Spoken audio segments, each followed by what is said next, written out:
2016, le Burundi a promulgué la loi numéro 1/013 du 22 septembre 2016 portant prévention, protection des victimes et répression des violences basées sur le genre pour éradiquer ce fléau.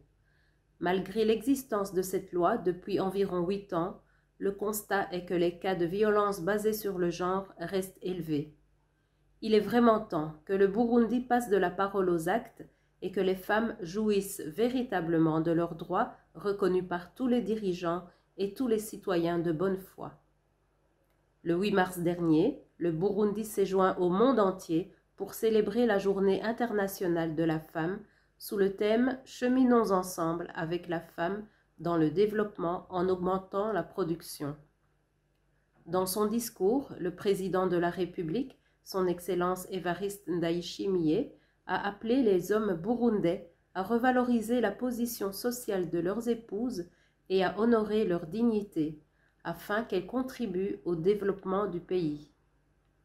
Cela n'a pas échappé à l'oreille des femmes burundaises qui ont certainement apprécié une telle affirmation, démontrant à suffisance sa reconnaissance que la femme est véritablement le pilier du développement du pays. Cependant, le mouvement Inamahoro ne cesse de s'interroger sur la manière dont la femme peut être effectivement reconnue et accompagnée dans la production, alors qu'elle est encore victime de diverses violations des droits de l'homme, comme le montrent les différents rapports produits sur la situation des droits des femmes et des filles au Burundi. Depuis quelque temps, le mouvement Inamahoro recense et fait rapport sur les diverses violations faites aux femmes et filles. À titre d'illustration, le rapport trimestriel de la période d'octobre à décembre 2023 fait état de l'inquiétante ampleur des violences faites aux femmes et filles. Au cours de cette période, sur les 49 cas documentés, on note 22 cas de viol, 20 cas de violence physique, 1 cas de violence domestique, 12 cas de violence psychologique, ainsi que 7 cas de violence économique et 2 cas d'assassinat. Nul n'ignore que les violences basées sur le genre entraînent des conséquences néfastes, notamment sur la santé des victimes, ainsi que sur le plan émotionnel, psychologique et social de leur vie, ce qui affecte en fin de compte leur capacité de travailler efficacement. Il est en effet très difficile de s'attendre à ce qu'une victime affectée physiquement et mentalement puisse contribuer au développement en augmentant la production. La violence exercée contre les femmes a plutôt un coût qui n'est malheureusement pas pris en compte.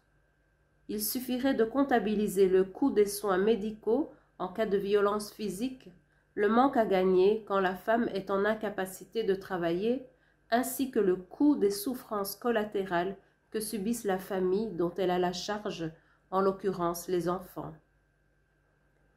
Par le présent message, le mouvement Inamahoro voudrait donc réitérer son appel lancé à maintes reprises au gouvernement du Burundi afin qu'il respecte ses engagements et passe à l'action de prévention, protection des victimes et répression des violences basées sur le genre, conformément à la loi numéro 1/013.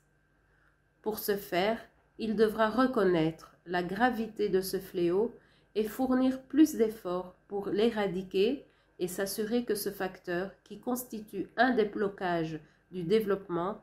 est définitivement mis à l'écart. L'État est appelé ainsi à s'acquitter de sa responsabilité du bien-être de tous les citoyens sans discrimination pour insuffler leur participation au développement de leur nation actuellement en souffrance.